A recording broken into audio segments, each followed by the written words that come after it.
2048 साल पछाडिको 2046 साल पछाडिको परिवर्तन पछाडि जब तिनीहरूले यो देशको शासन सत्ता आफ्नो हातमा लिए तब यो देशमा कस्ता कस्ता वितन्डा भए, कस्ता कस्ता नाटकहरू रचिए यहाँहरूले देखि नै रहनु भएको छ। अब हामीभन्दा अग्रज पुस्ताहरूले अझ राम्ररी उहाँहरूले देखि नै रहनु भएको छ।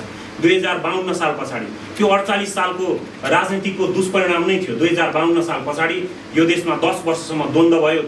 त्यो द्वन्द्वले कति मानिसहरूका टाउका काटिए, कति मानिसहरूका ज्यान बेपत्ता गरिए, कति मानिसहरूलाई दुःख दिए, कति यो देशमा विकास भइरहेका इन्फ्रास्ट्रक्चर्सहरू जति पनि छन् विकासका पूर्वाधारहरू ती खतम गरिए, यो हामीले देखेका छौँ। अझ 62-63 साल पछाडिको जुन परिवर्तन आयो यो देशमा, त्यो परिवर्तनले यो देशलाई अझ पछाडि लाँदै गयो। संसार अग्रगमनमा छ, अगाडि गइरहेछ। विकास र टेक्नोलोजीको रूपमा, प्रविधिको रूपमा संसार अगाडि बढ्दैछ, तर नेपाली जनताहरू सधैँ ब्याक छन्, सधैँ पछाडि भइरहेका छन्।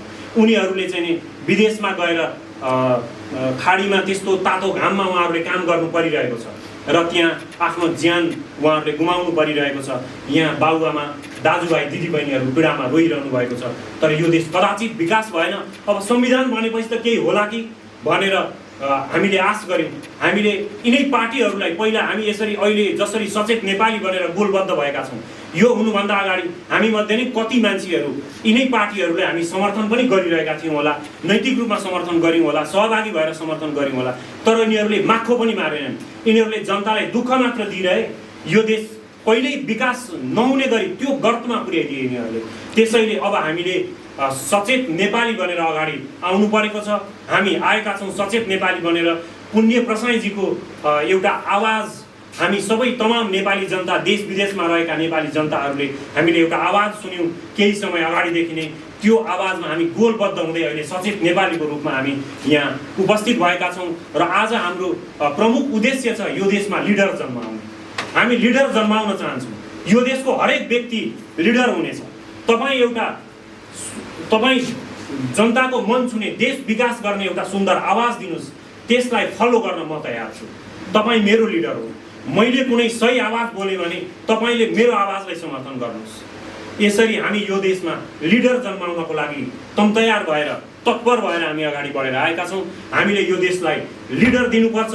यो देशमा हामीले जबसम्म एउटा भिजन भएको लिडर, यो देशलाई विकास गर्न सक्ने क्षमता भएको एउटा लिडर हामी दिन सक्दैनौँ, लिडर्सहरू हामी जन्माउन सक्दैनौँ, तबसम्म हामी यी पुराना पार्टीहरूका झोले मात्र रहिरहन्छौँ। त्यसैले हामीले त्यो कुचलन चलिरहेको छ, यो सबैले हामीले अन्त्य गर्नु जरुरी छ भन्ने मलाई लाग्छ। आजको यो हाम्रो लिडर जन्माउने कार्यक्रम हो। यो हामीले घोषणा गरिरहेका छौँ कि हामी हरेक व्यक्तिलाई लिडर जन्माउँछौँ। लिडर हुनको लागि तपाईँमा कन्फिडेन्स हुनुपर्छ, तपाईँमा आत्मविश्वास हुनुपर्छ। तपाईँले यो नसोच्नुहोस् कि त्यो फलानु पार्टी त कति धेरै उसका फलोवर्सहरू छन्, त्यो पार्टीमा कति धेरै कार्यकर्ताहरू छन्, यो बिल्कुल नसोच्नुहोस्। किनभने त्यो कार्यकर्ता भनेको केही मुठ्ठीभरका कार्यकर्ता हुन्छन्। तमाम जनताहरू जहिले पनि निर्णायक हुन्छ। जनताले लिडर्सलाई, सही र योग्य लिडर्सलाई जहिले पनि सपोर्ट गर्छ। नागरिकहरूले कसले के बोलिरहेछ, कसले कुन काम गरिरहेछ, नजिकबाट उहाँहरूले अवलोकन गरिरहनु भएको हुन्छ। त्यसैले हामी सबैमा एउटा त्यो प्रकारको आत्मविश्वास, त्यो प्रकारको कन्फिडेन्स हुन जरुरी छ, ताकि त्यो कन्फिडेन्सले हामी अरू मान्छेहरूलाई पनि लिडर बनाउन सकौँ। तमाम देश विदेशमा रहनुभएका नेपाली नागरिकहरूलाई हामीले लिडर्स बनाउन सकौँ। उहाँ महिलाहरूलाई, गर्ल्सहरूलाई, केटीहरूलाई शिक्षा फ्री हुनुपर्छ। अहिलेदेखि नै हुनुपर्छ यो शिक्षा फ्री। तब मात्र उहाँले आफ्नो अधिकार पहिचान गर्नुहुन्छ, उहाँ आफू लिडर्स बन्न सक्नुहुन्छ। त्यसैले हामीले यो लिडर्स जन्माउने कार्यक्रम आज गरिरहेका छौँ।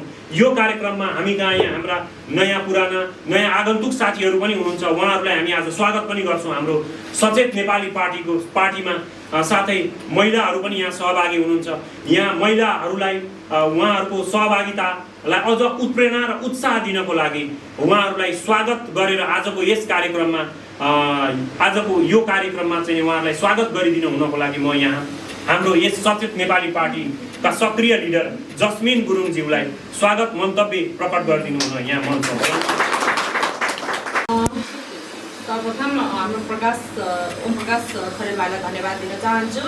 र सम्पूर्ण यहाँ उपस्थिति हुनुभएको विशेष गरी हाम्रो महिला दिदीबहिनीहरूलाई एकदमै हृदयदेखि धन्यवाद दिन चाहन्छु र जति पनि सचेत नेपालीमा यहाँ आबद्ध रहनुभएका हाम्रो मित्रजनहरू हुनुहुन्छ उहाँहरूलाई पनि धन्यवाद दिन चाहन्छु र हजुरहरू यहाँसम्म आइपुग्नुभयो। हजुरहरूलाई सम्पूर्णलाई म एकदमै हृदयदेखि म जस्मिन गुरुङको तर्फबाट धन्यवाद दिँदै नमस्कार भन्दछु। यसरी हजुरहरूको बिचमा यसरी उपस्थिति भएर म पनि एउटा महिला हुँ। हजुरहरू यसरी सहभागी हुनुभयो, हजुरहरूले समयहरू दिनुभयो, त्यसको लागि पनि हामी सचेत नेपालीको तर्फबाट हामी एकदमै आभारी छौँ र म यसमा केही कुराहरू पनि म जोड्न चाहन्छु। हामी नारी हौँ, हामी नारी मात्रै नभएर चाहिँ हामी घरमा मात्रै चुला चौकासहरूमा भान्सामा मात्रै हामी सीमित छैनौँ। हामी एउटा नारी हौँ, म पनि एउटा नारी हुँ। म अहिले विशेष गरेर हामी महिलाको विषयमा चाहिँ म भन्न चाहन्छु।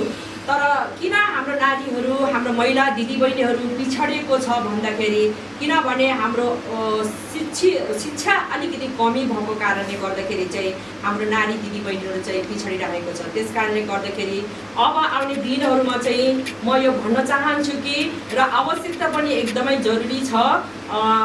हाम्रो देशमा जति पनि नारीहरू हुनुहुन्छ, नारीहरूले पनि अब केही हदमा उहाँहरूले बुझिसक्नु भएको छ। तपाईँ हामीहरू एकजुट भएर हामी अगाडि बढ्नको लागि हातेमाला गर्दै सचेत नेपालीमा आज हजुरहरू पनि यसरी उपस्थिति हुनुभएको छ। यसमा म एकदमै गौरव महसुस पनि म गर्दछु र देश नारीले चाह्यो भने हामी घर मात्र होइन, हामी देश पनि हामी चलाउन सक्ने त्यो हामीमा हिम्मत, साहस, आँट छ।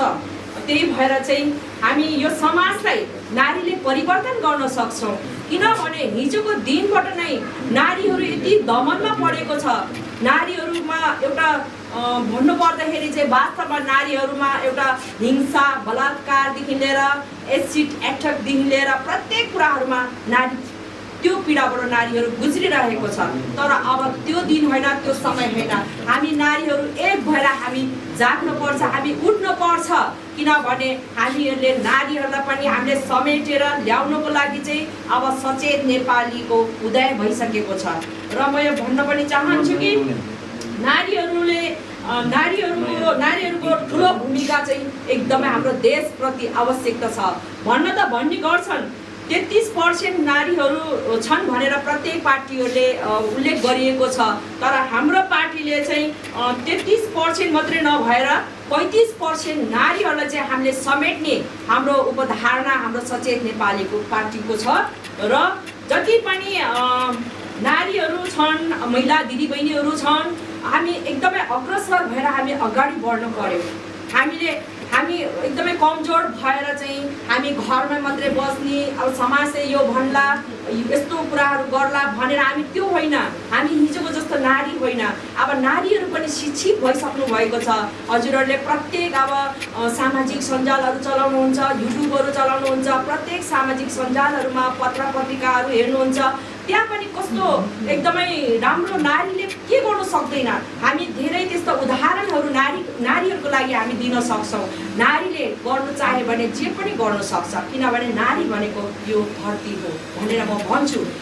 नारी एउटा छोराछोरी जन्माउने, एउटा विवाह गर्नुको लागि मात्रै होइन, नारीले यो देश चलाउन सक्छ। त्यो आँट, हिम्मत हामीले गर्नुपर्छ।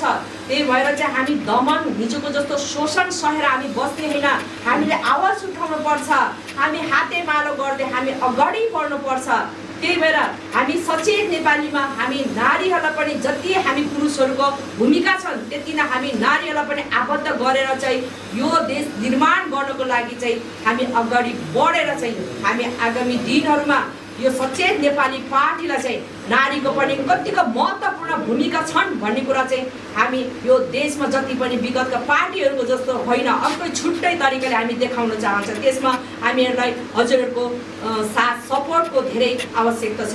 र भन्नु पर्दाखेरि चाहिँ भोलि गएर प्रत्येक नारीहरूले देश सञ्चालन गर्न सक्छ। त्यो चाहिँ हामीले सधैँ हामीले मनमा विश्वास, आँट लिनुपर्छ। म एउटा भन्ने गर्छु, हामीले सपना देख्नुपर्छ।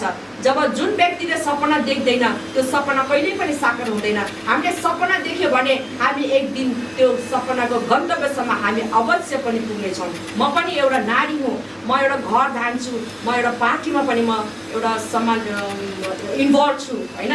त्यो भएको कारणले गर्दाखेरि चाहिँ हामीले गएर भोलि गएर आज यो सचेत नेपाली पार्टीको उदय भएको छ। विगतको पार्टीहरूले के गर्यो के गरेन सम्पूर्ण नेपाली जनताहरूलाई यथावत थाहा नै छ। जस्तै राजतन्त्रदेखि लिएर काङ्ग्रेस एमालेदेखि लिएर माओवादीसम्मको कुराहरू सम्पूर्ण गतिविधिहरू चाहिँ हाम्रो नेपाली जनताले हेरिसक्नु भएको छ।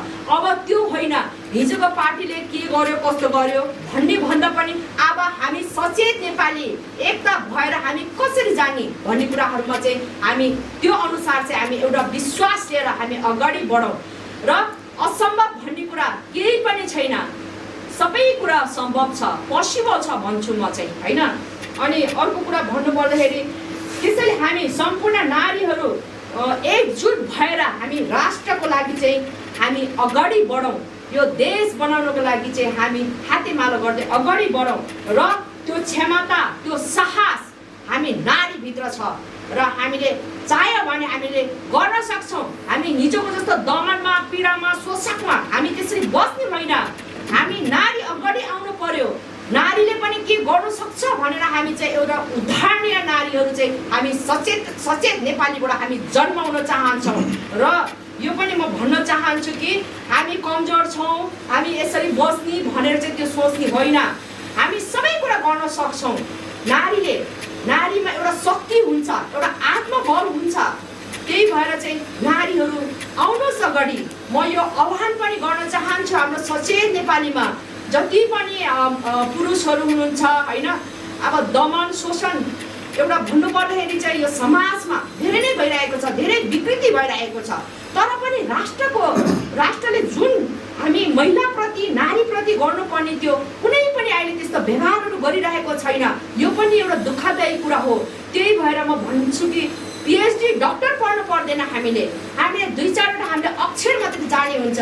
जसरी म सरल भाषामा मैले हजुरहरूप्रति मैले शब्दहरू राखेको छु, कुनै म वैज्ञानिक शब्द मैले युज गरेको छैन, मैले प्रयोग गरेको छैन होइन। म एउटा सरल भाषामा म चाहिँ हजुरहरूलाई मैले भनिरहेको छु र यसरी नै हामी चाहिँ अगाडि बढ्नको लागि चाहिँ नारीहरूलाई हामी प्रोत्साहन पनि हामी दिन चाहन्छौँ। र संविधानमै उल्लेख भएको कुरा महिलाको हक अधिकार भन्छन्, तर खोइ महिलाको हक अधिकार? महिलाहरूलाई एसिड प्रहार भइरहेको छ, बलात्कृत भइरहेको छ, दमन भइरहेको छ, दाइजोको विषयमा के अरे मृत्युहरू दिइराखेको छ होइन, हत्या गरिराखेको छ। खोइ हाम्रो नारीको अधिकार? अब चाहिँ हामीले राष्ट्रसँग हामीले त्यो अपेक्षा गर्ने होइन। हाम्रा नारीलाई हामीलाई अधिकार दिन्छ भनेर हामी त्यो कुरामा हामी बस्ने होइन। त्यो समय छैन अब हामीसँग।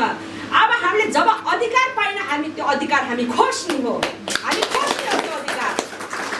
त्यही भएर चाहिँ म भन्न चाहन्छु प्रत्येक जति पनि देश विदेशमा छरेर रहनुभएका हाम्रो दिदी बहिनीहरू हुनुहुन्छ, हाम्रो युवकहरू हुनुहुन्छ, सम्पूर्णलाई म आह्वान गर्न चाहन्छु, आउनुहोस् हातेमालो गर्दै हामी सचेत नेपालीमा हामी अगाडि बढ्दै अब हामी देश निर्माण गरौँ, देश विकास गरौँ। भोलि गएर हाम्रो सन्ततिले चाहिँ नेपाल देश कहाँ छ, को हो, कुन ठाउँमा छ भनेर एउटा गुगल सर्च गरेर हेर्नु नपरोस्। किनभने त्यो स्थिति पनि हाम्रो देशमा नआउला भन्न हामी सक्दैनौँ। किनभने त्यो स्थिति पनि अहिले जन्मिसकेको छ। अहिलेको परिस्थितिमा हेर्दाखेरि चाहिँ देश एउटा दुर्घटनामा पुगिरहेको छ। हामी सम्पूर्ण नेपालीहरूले त्यो बुझिसकेका छौँ। जुन कि हामीले नै हिजोको दिनमा भोट दिएर नेताहरूलाई, प्रधानमन्त्री मन्त्रीहरूलाई संसदमा हामीले त्यो ठाउँमा पुर्यायो। किनकि जनताको लागि गर्ला, देशको लागि विकास गर्ला, जनतालाई रोजगार दिएला भनेर हामीले त्यो अपेक्षा गरेका थियौँ। तर आज हामी निराश छौँ। हामी प्रधानमन्त्रीदेखि लिएर राष्ट्रपतिदेखि लिएर जति पनि ठुलो ओहदामा हुनुहुन्छ, यो देश सञ्चालन गरिराख्नु भएको छ, उहाँहरूप्रति हामी एकदमै हामी घोर हामी चाहिँ आक्रोश पनि हामी भएका छौँ। जब नारीबाट त्यो भित्रको आत्माको विस्फोट हुन्छ नि, त्यो विस्फोट हुँदाखेरि चाहिँ कुनै ताकतले रोक्नु सक्दैन भनेर म भन्छु। त्यही भएर नारी अगाडि आउनुहोस्, हजुरहरू पनि आउनुहोस्, हजुरहरू पनि आएर हामी हाते हातेमालो गर्दै हामी अगाडि बढौँ। र म यो पनि अर्को कुरा एउटा भन्न चाहन्छु कि हामी कमजोर आफूले कहिले पनि नसोच्नुहोस्। हामी भित्र एउटा शक्ति छ, त्यो शक्ति अब हामीले प्रदर्शन गर्ने समय आइसकेको छ, किनभने असह्य भइसकेको छ। देशको गतिविधि हेर्दाखेरि हाम्रो रगत उम्लेर आउँछ, यतिसम्म कि हामीलाई कुनै कुरामा पनि हामीलाई भन्छ, संविधानमा पनि उल्लेख गरेको छ, सबै धर्मलाई, सबै जातिलाई, सबै उत्पीडन सबैलाई हामीले समेटेर ल्याएको छ भन्छ। तर खोइ आज त्यो अधिकार, नारीको कुनै पनि अधिकार अस्तित्व मैले देखिनँ त। त्यही भएर चाहिँ नारीलाई दिनुपर्ने, राष्ट्रले दिनुपर्ने अधिकार चाहिँ मैले देखिनँ। त्यही भएर चाहिँ हामी अब नारीहरू अब हामी जान्न पर्यो के। हामी घरमा मात्रै बसेर एउटा कुनामा मात्रै हाम्रो हक अधिकार खोजेर हामीले पाउँदैन। त्यही भएर चाहिँ हामी अगाडि बढौँ। अब त्यसको निम्ति सचेत नेपाली पार्टी उदय भएको छ भनेर मैले भनिराखेको छु। र हजुरहरू आउनुहोस्, अब हातेमालो गर्दै हामी देशको लागि हामी उठौँ, जागौँ। हामी निराश भएर होइन, हामी एकदम हृदयदेखि जागृत भएर हामी अगाडि बढौँ। नारीले के गर्न सक्दैन, सबै कुरा गर्न सक्छ। नारीले प्रधानमन्त्री, यो देशमा प्रधानमन्त्री भएर नारीले यो देश चलाउन सक्छ। किनभने धेरै राष्ट्रहरूमा त्यस्तो उदाहरण छ, जस्तै मैले भनेको जस्तै बङ्गलादेश, न्युजिल्यान्ड, के अरे जर्मन नारीले नै चलाइराखेको छ। युनाइटेड किङडम, लन्डन नारीले नै चलाइराखेको छ। त्यो राष्ट्रहरूमा हेर्नुहोस्, पुरुषले चलाएको राष्ट्र र नारीले चलाएको राष्ट्रमा यति हजुरहरूले पनि छुटाउनुहोस् कति भिन्नता छ भन्ने कुराहरूमा। त्यो कुरा हामीले चाहिँ हेरिरहेका छौँ। र यो पनि हजुरहरूले महसुस गर्नुहोस् है, हामीमा त्यो अनुभव छ। हामी बटौलौँ अनुभवलाई। हामी राजनीतिकमा आएर चाहिँ हामी चाहिँ अगाडि बढौँ। र हामीले चाहिँ जति हामीले सपनाहरू देखेका छौँ, अवश्य पनि हामी त्यो सपनाहरू हामी पुरा गर्न सक्छौँ। कस्तो खालको सपना हामीले देखेका छौँ भने हाम्रो देश विकास होस्। जति पनि अहिले हाम्रो युवकहरू, दाजुभाइ, दिदीबहिनीहरू विदेशिनु परेको छ, 50-60 डिग्री घाममा चाहिँ उहाँहरूले काम गर्नु परिरहेको छ आफ्नो परिवार छोडेर। किनकि त्यो उहाँहरूको बाध्यता हो, रहर होइन। आफ्नो परिवारसँग छुटेर उहाँ विदेशमा गएर भोलि गएर चाहिँ एउटा मृत्यु भएर बाकसमा आइराखेको छ। त्यो हुँदाखेरि हामीलाई कस्तो हुन्छ? हाम्रै छोराछोरीहरू हो, हाम्रै दाजुभाइहरू हो त्यो स्थितिमा आउने। त्यही भएर कति पीडा हुन्छ, त्यो पीडा नारीले बोकेको छ। त्यही भएर हाम्रो आवाज बुलन्द गर्नुपर्छ। हामी चाहिँ अगाडि बढौँ। हाम्रो छोराछोरीहरू पनि अहिले विदेशिनु परेको छ, किनकि नेपालमा रोजगार छैन, नेपालमा केही सिस्टम छैन। हेर्नुहोस्, अनि पढे लेखे पनि के गर्ने छैन त्यो सिस्टम। त्यो कुनै पनि जागिरको जबको लागि कुनै पनि सरकारले व्यवस्था गरेको छैन। किनकि यहाँ राम्रोलाई होइन, हाम्रोलाई मात्रै सपेन्ने यो गतिविधिहरू भइराखेको छ। त्यो हुँदाखेरि हामीलाई कस्तो हुन्छ? हामीलाई जलन हुन्छ। हामी यो हाम्रो देश, हाम्रो समृद्धि भएको हामी हेर्न चाहन्छौँ। भोलि गएर हाम्रो सन्ततिले पनि हाम्रो नेपाल यस्तो विकास भएको हाम्रो देशमा नै हामी रोजगार, हाम्रो बच्चा, हाम्रो भोलि गएर हाम्रो सन्ततिहरूलाई दिन सक्छौँ।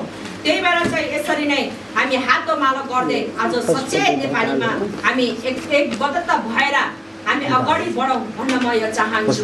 र हजुरहरू यसरी उपस्थिति भइदिनु भएकोमा म हजुरहरूलाई फेरि पनि म धन्यवाद दिन्छु र मेरो समय यहीँ समाप्त गर्न चाहन्छु। हजुर धन्यवाद।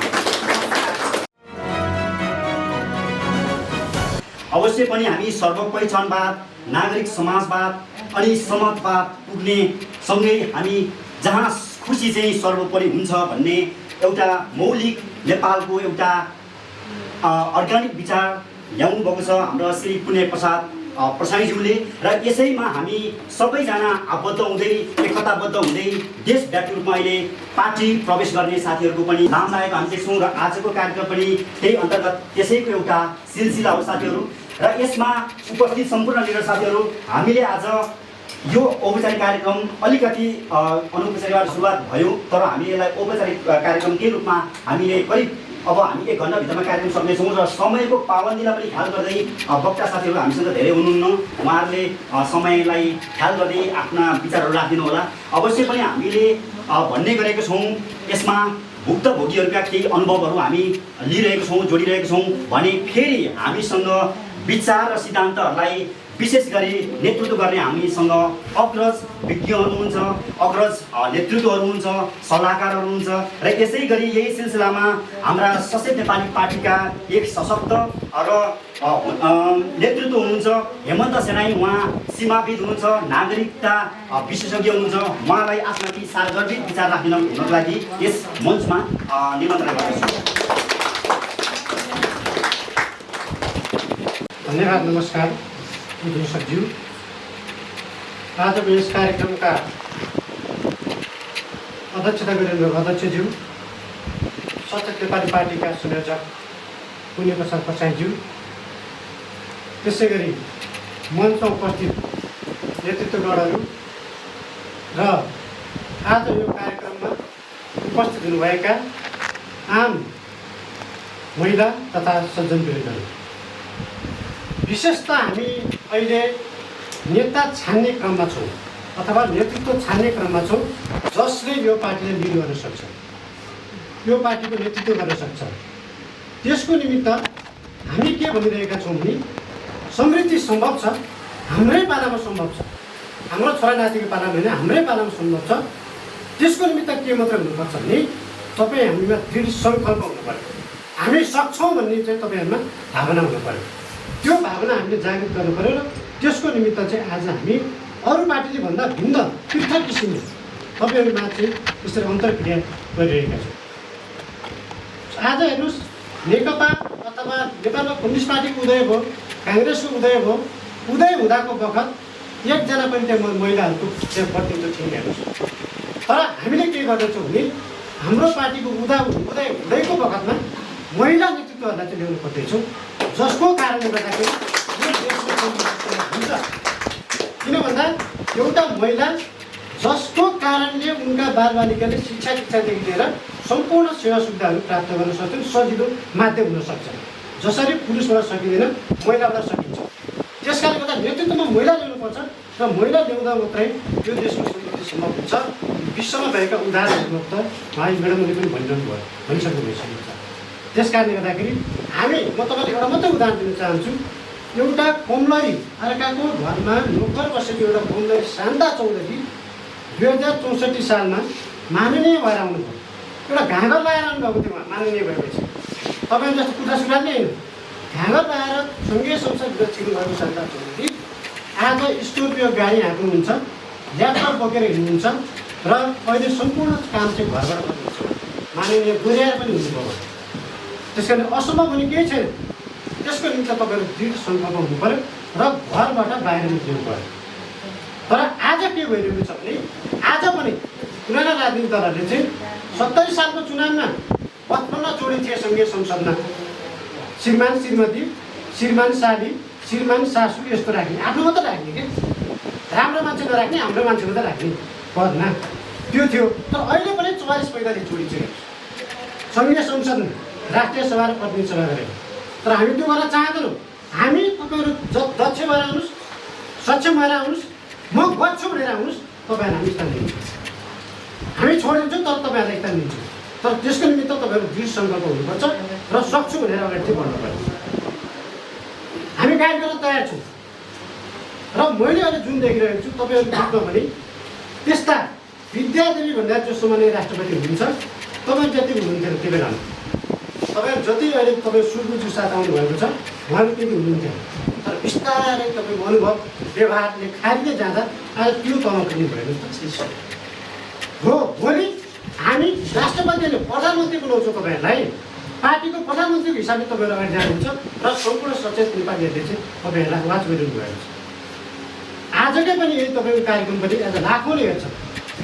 सचेत नेपाली पार्टीमा कस्ता महिलाहरू आए, नेतृत्व गर्न सक्छ कि सक्दैन उहाँले हेरिनु भएको छ। तपाईँहरूको नेतृत्वको पर्खाइमा हुनुहुन्छ उहाँ। त्यस कारणले गर्दा तपाईँहरू अगाडि बढ्नुहोस्, बस्दैमा हैसियत गर्न हामी तयार छौँ र आगामी दिनमा यो देशको नेतृत्व गर्ने भनेको तपाईँ हामीले नै हो, महिलाहरूले नै हो, महिलालाई नै अगाडि बढाउने हो। तपाईँहरू ठुलो चौको भन्दा बाहिर निस्किनुहोस् र आज जसम्म जति पनि राजनीति दल आए उनीहरूले चाहिँ यसलाई पेसा बनाएर राजनीतिलाई पेसाको प्रयोग गरे। सबैभन्दा राम्रो व्यापार भनेको राजनीति हो। एकचोटि मन्त्री भएपछि 2-4 गाडी किन्ने, काठमाडौँ घर बनाइहाल्ने, त्यो प्रवृत्ति हामी भयो। हामी त्यो गर्न चाहँदैनौँ। हामी भ्रष्टाचारीलाई ह्याङ टु डेथ मृत्युदण्ड सजाय दिन्छौँ। सबै हामी भित्र भए पनि हामी त्यसलाई सफाइ गर्छौँ। त्यस्ता पसिनाहरूलाई हामी बहिष्कार गर्छौँ र हामी समृद्ध नेपाल निर्माण गर्न चाहन्छौँ। तपाईँ हामीले माध्यमबाट, तपाईँ हामीले। आज हेर्नुहोस् मुलुक कस्तो अवस्थामा छ। जताततै तपाईँको हत्या, हिंसा, बलात्कार, एसिड प्रहार, महिलामाथिको दुर्व्यवहार दैनिक रूपमा बढ्दै गएको छ। तर हुन त महिला राष्ट्रपति महिलै हुनुहुन्छ, तर तपाईँहरू महिलाको किन समस्या समाधान हुन सकेन? यो प्रश्न उठाउनु पर्छ पर्दैन तपाईँ हामीले अब। त्यस कारणले गर्दाखेरि कानुनद्वारा बनाउनु पऱ्यो। कानुनद्वारा मात्र होइन, कानुनलाई कार्यान्वयन गर्नु पऱ्यो। कार्यान्वयनको बाटो दर बनाउनु निमित्त सत्तामा तपाईँ हामी नपुगी हुँदै हुँदैन। यिनीहरूले त अहिले तपाईँको जुन किसिमले दार्जिलिङ नियुक्ति गरिरहेका छन् त्यो नै परिपाटी गर्छन्। वामपन्थी भनेर तपाईँको चुनावमा भोट दिएको भने सबै जनताले, तर हामीले गलत बुझेछौँ। उहाँहरू दामपन्थी रहेछ। अहिले हेर्नुहोस् त 70 करोड एउटा मन्त्री 70 करोड भ्रष्टाचार गरेर टेप रेकर्ड आउँछ। हेर्नुहोस् टेलिकममा 4G को सेवा ल्याउँदाखेरि 12 अरबको त भ्रष्टाचार। हेर्नुहोस् 12 अरब। अब लाखमा भ्रष्टाचार गर्दा नि करोड र अरबमा मात्रै। अनि समृद्धि ल्याउँछौँ भनेको थियो उनीहरूले। हेर्नुहोस् भनेको रहेछ समृद्धि ल्याउँछौँ, सारो ल्याउँछौँ भनेको रहेछ। ईश्वर पोखरेलको समृद्धि भएको कारणले गर्दाखेरि उपेन्द्र कोइरालालाई राष्ट्रिय वाणिज्य बैङ्कको समितिमा राखिएको छ। केपी शर्मा ओलीको साली भएकै कारणले गर्दाखेरि अञ्जना साके राजदूत भएर गइने। ओलीकै सालो भएको कारणले गर्दाखेरि काठमाडौँको महानगरपालिकाको मेयर विद्यासुन्दर साके मेयर भएर आयो। तर तपाईँ हामी पहिलेसम्म चाहिँ यिनीहरूलाई भुटाइन्छ नि। अब तपाईँ हामीसँग भोट माग्दा आउँदाखेरि उनीहरूलाई भोट दिन्छु भन्ने, अब म उठ्दैछु मलाई भोट दिए भन्ने। अहिले भरिमा तँलाई पटक हेऱ्यौँ, अब मलाई भोट दिए म गर्छु भन्ने, अब तैँले मलाई भोट दिने भन्ने। त्यसको निम्ति तपाईँ हामी तयार हुनु पऱ्यो। आज सम्पूर्ण सक्षम युवाहरू हेर्नुहोस्, अहिले तपाईँहरूलाई हामी कोठामा छौँ, थोरै लागेको होला। नेपाल कम्युनिस्ट पार्टी स्थापना गरेर 4जनाले स्थापना गरेको। एकजना महिला हुनुहुन्थ्यो, उहाँको नामै राखिएन, त्यहाँ पनि त्यो विभेद गरियो। मोती देवी श्रेष्ठ हुनुहुन्थ्यो, भनेर राखेर विभेदै गरियो। 4जना पुलिसको मात्रै नाम राख्यो। तर हामी आज यो जुन किसिमको उत्साहपूर्ण वातावरण छ नि, त्यो देख्दाखेरि तपाईँको अस्तिको कार्यक्रममा मैले सहभागी त 80% महिला हुनुहुन्थ्यो। अस्ति तपाईँहरू आज पनि महिलाको यस्तो उत्साहपूर्ण सहभागिता छ। त्यस कारणले गर्दा सक्छौँ, हामी सक्छौँ भनेर अगाडि बढ्नुहोस्।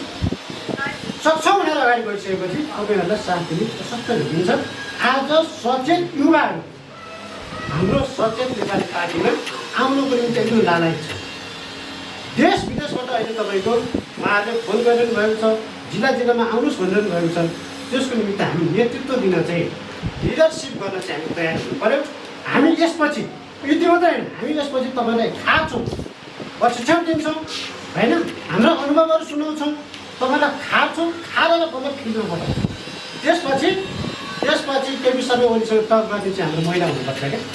हाम्रो पार्टीको महिला केपी शर्मा ओलीसँग टेबुल टक गर्छ, आँखामा आँखा जुगाएर हो। त्यो किसिमको नेतृत्वको हामीले पर्खाइमा छौँ, त्यस किसिमको नेतृत्व हामी खोजीमा छौँ। त्यो नेतृत्व हामी तयार गर्न सक्छौँ भनेर नै हामीले यसरी जोडिएका छौँ।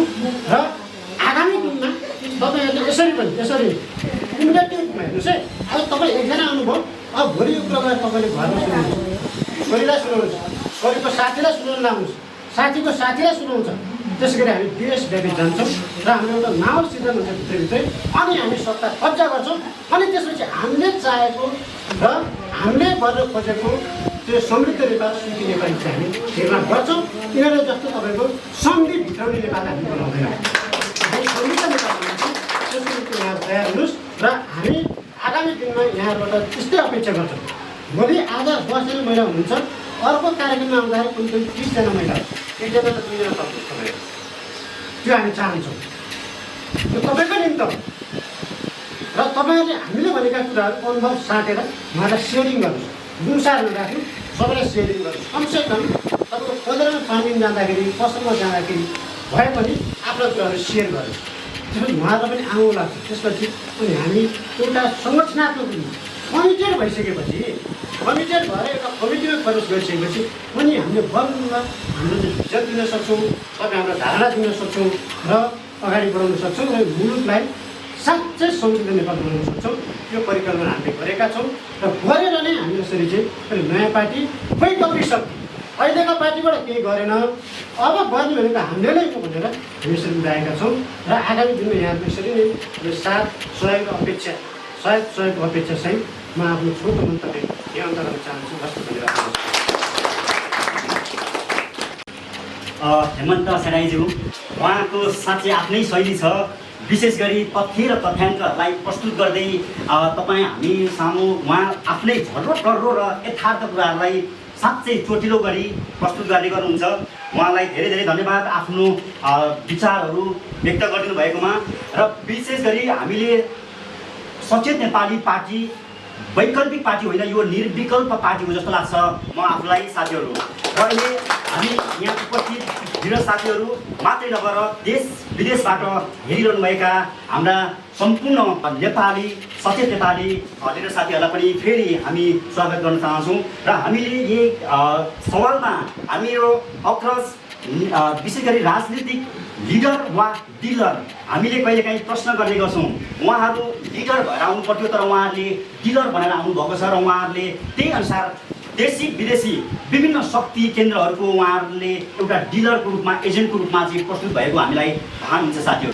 त्यसपछि एमाले पनि 3-4 चोटि गभर्मेन्ट बनाएको छ। माओवादी पनि प्रचण्डजी यो मिसिएर एमालेमा र छुटेर पनि गभर्मेन्टमा कहिले काङ्ग्रेसको साथमा कहिले एमालेको साथमा गभर्मेन्टमा आउनुभएको छ। यता मधेसवादी दल जुन राजपा छ, सद्भावना पार्टी थिए पहिला, तिनीहरू पनि सागिर्द भएर एलायन्स भएर गभर्मेन्टमा सागिर्द भइसकेको छ। तर नेपालको र नेपाली जनताको जुन मूलभूत समस्या छ, ज्यूको त्यों अहिलेसम्म जुन 25 वर्ष पहिला थिए, 40 वर्ष पहिला थिए, त्यो समस्या अहिलेको त्यहीँको त्यहीँ छ, जो कुनै पनि पार्टीले केही पनि गर्न सकेको छैन। मेरो विचारमा यो पार्टीहरूसँग मिठा कुराहरू ठुला ठुला भाषण गरे पनि, विधानमा ठुल्ठुलो कुरा लेखे पनि, यिनीहरूले कुनै पनि विधान र संविधानको कुनै पनि पालना गरेको छैन। र यो सबै राजनीतिक पार्टीहरू आजको डेटमा फेलुवर साबित भइसकेको छ र फ्लप भइसकेको छ। यो कुरा सबै नेपाली जनताले, बाहिर नेपालमा बसेको नेपालीले र देशभित्र बसेका बुद्धिजीवीले, अलिक सचेतना भएको चेतना भएको व्यक्तिहरूले यो कुरा अवगत भइसकेको छ कि यो राजनीतिक पार्टी जुन मूल राजनीतिक पार्टी छ अहिले सत्तामा वा शक्तिमा, तिनीहरू विचारविहीन भइसकेको छ, भ्रष्ट भइसकेको छ। यिनीहरू अब काम लाग्ने पार्टी छैन भनेर सबैलाई विश्वास भएको छ। यस दरम्यानमा म के भन्न चाहन्छु कि यो 46 सालपछि आज 76-77 सालसम्म राजनीतिक पार्टीहरूले राजनीतिक पार्टीलाई एउटा बिजनेसको भाँडो बाहेक अरू केही बनाएको छैन।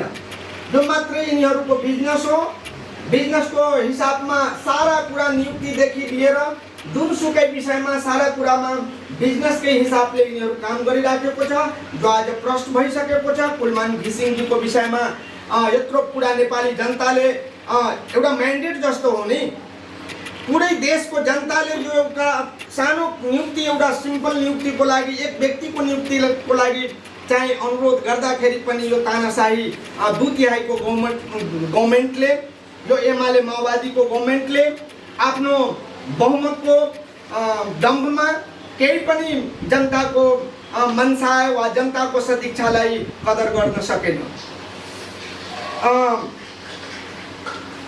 आज देशको राजनीतिक स्थितिले गर्दा, भ्रष्टाचारीले गर्दा, नातावाद कृपावादले गर्दा देश एउटा नेपाल एउटा अब लेबर स्टेटको रूपमा बनिसकेको छ। यो देश लेबर स्टेट बाहेक अरू केही पनि होइन।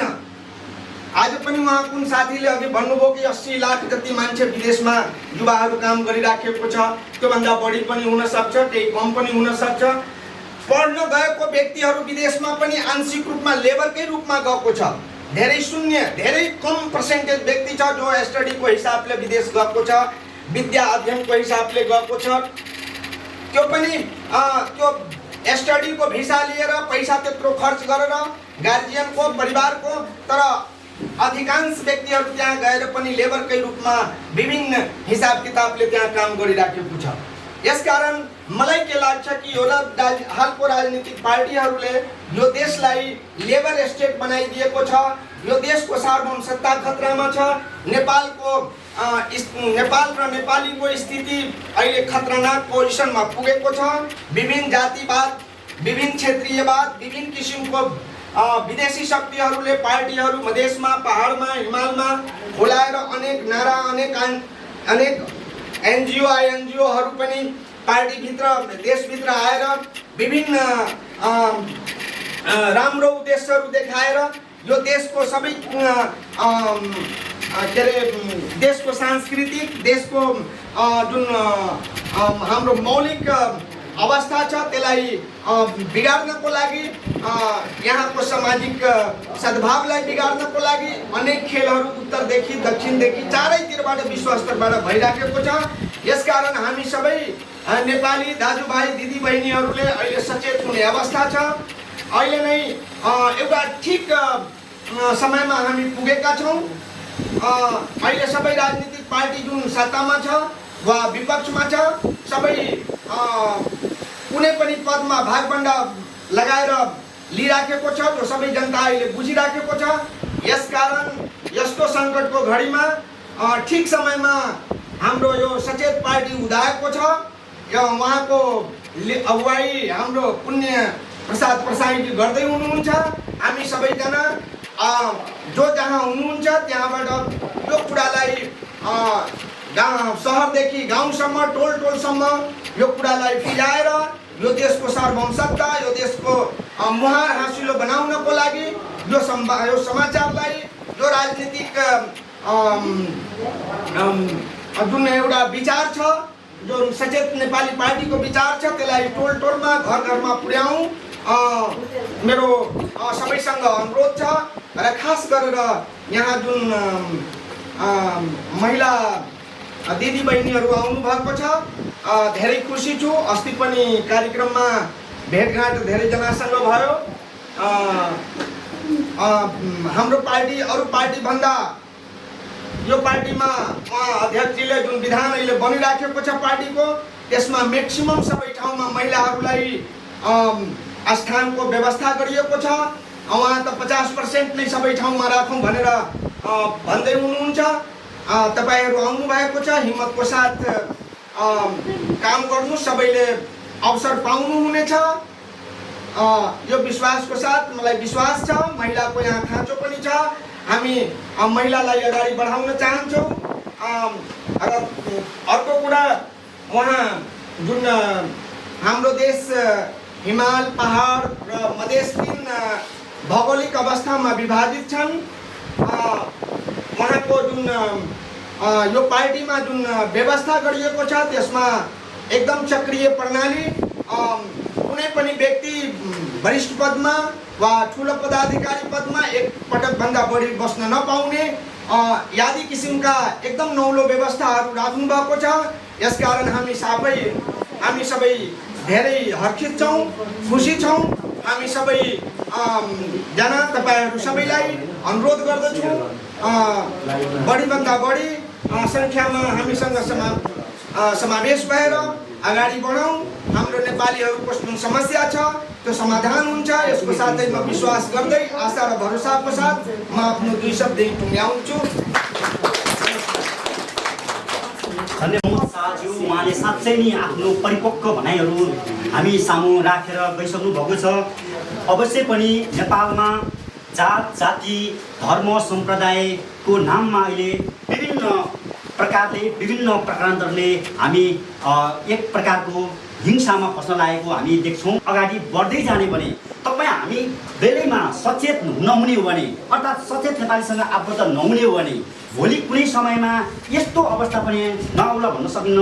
लिडर साथीहरू, जुन बेलामा मैले आफ्नो अनुहार नमिल्ने व्यक्तिहरूसँग म आफू भागिनुपर्ने र तपाईँहरू पनि मेरो अनुहारसँग तपाईँको अनुहार मेल खाँदैन भने तपाईँहरू भाग्न पर्ने स्थिति पनि नआउला भन्न सकिन्न। यही कुराहरूमा जोड दिइरहनु भएको थियो प्रमोद शाहज्यूले।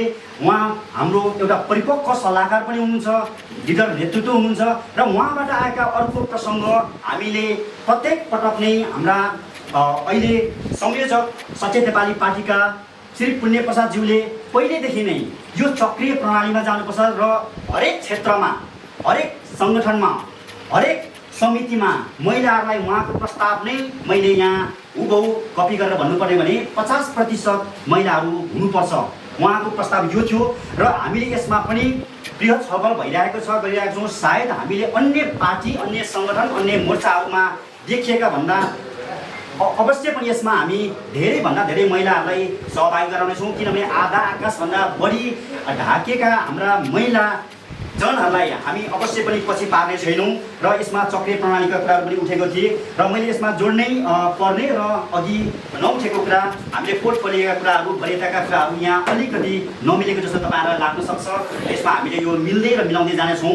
हामीले आगामी कार्यक्रमहरूमा यसमा हामीले अगाडि वा पछाडि आउनेहरूलाई हामीले मिलाउने प्रयासमा अलिकति हामी चुकेका छौँ। यो गल्तीहरूलाई पनि स्वीकार्दै अब हामी कार्यक्रमको महत्त्वपूर्ण घडीमा आएको छौँ र आज विशेष गरी हाम्रा विचारहरू त छँदै थियो। यसमा हामीले नयाँ लिडर अर्थात् नव लिडर हाम्रो सचेत नेपाली पार्टीका अर्का लिडरलाई हामीले घोषणा गर्ने र सँगसँगै हामी नवप्रवेशी युवा साथीहरूलाई हामीले अबिर लगाएर हामीले पार्टी प्रवेश गराउने कार्यक्रम रहेको छ र यसको लागि मैले यसमा हामीले मञ्चमै आसीन हुनुहुन्छ जस्मिन गुरुङज्यू, उहाँबाट अबिर जात्रा गरिनेछ भने अबिर लगाउने कारण हुन्छ भने यसमा सचेत नेपाली पार्टीका संयोजक अब प्रस्तावित अध्यक्षज्यू यसमा सँगै रहनुहुनेछ। घोषणा गर्न लागेको नेतृत्वको बारेमा मैले एक लाइन मात्रै मैले बोल्न चाहेँ, बाँकी कुरा तपाईँले आफै देख्नुहुनेछ र उहाँबाटै सुन्नुहुन्छ। उहाँ लामो समय करिब 2 दशकभन्दा अगाडिदेखि नै नेपाल र नेपालीको राष्ट्र र राष्ट्रियताको आवाजहरू र समस्याहरू, मुद्दाहरू बोकेर हिँड्दै हुनुहुन्थ्यो। त्यतिखेर हामी जुन अवस्थामा भेट भयो करिब यो 1 दशकभन्दा अगाडिको समय जस्तो लाग्छ। त्यस बेलामा उहाँ र हाम्रा केही विचारहरू साँच्चै मिल्थ्यो। म आफै पनि त्यस बेला विद्यार्थी भएर पनि अलिकति राष्ट्र र राष्ट्रियता, देश र जनताको बारेमा चासो र चिन्ता गर्थेँ। धेरै कुरा थाहा हुन्थ्यो। उहाँले चाहिँ मलाई नारीमा समय उहाँको आफ्नो सिद्धान्तहरू भोकाउने प्रयास गर्नुहुन्थ्यो। उहाँ आफै एउटा सशक्त र लामो समयदेखि देश र जनताको लागि एउटा जात वा धर्म वा सम्प्रदायमा होइन, सबै जात, सबै जाति, सबै धर्म र सम्प्रदायलाई एक बनाएर लानुपर्छ, यसरी मात्रै नेपालको समस्या समाधान हुन्छ भनेर चाहिँ भन्दै आउनुभएका व्यक्ति हुनुहुन्छ। उहाँलाई त्यस बेला मैले चिन्ने गरेको थिएँ, विश्वक्रान्ति। उहाँ अहिले आधिकारिक नाम देवराज लामा हुनुहुन्छ। उहाँलाई हामी मञ्चमा अगाडि उपस्थित हुनको लागि आमन्त्रण गर्न चाहन्छु।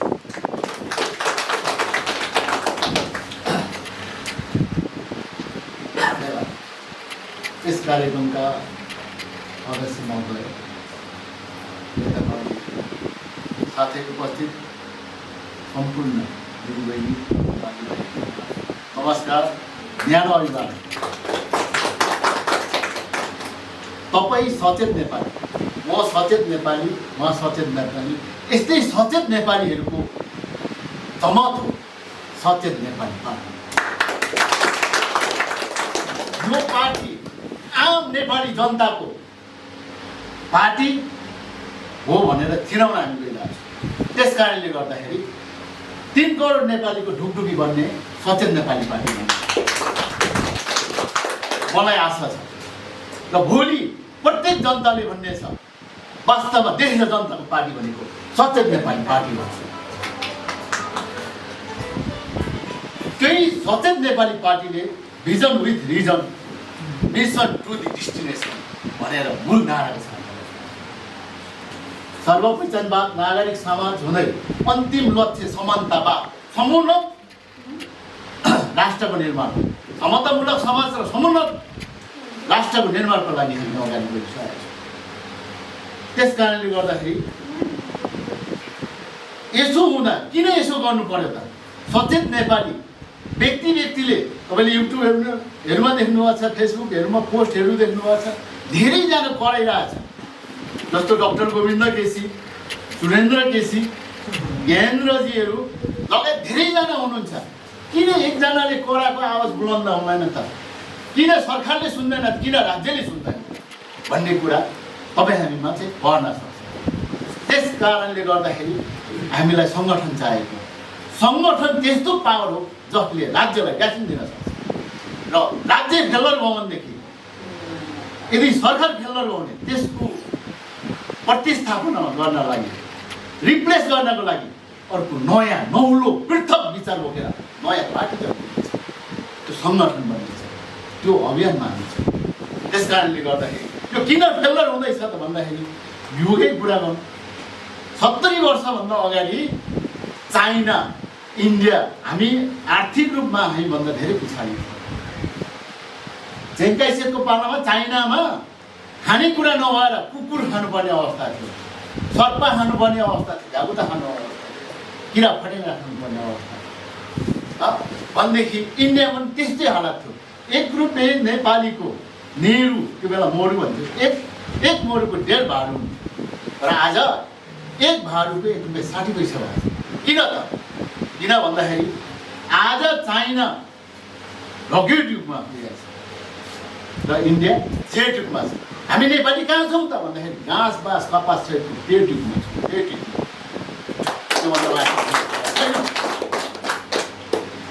त्यस्तै गरेर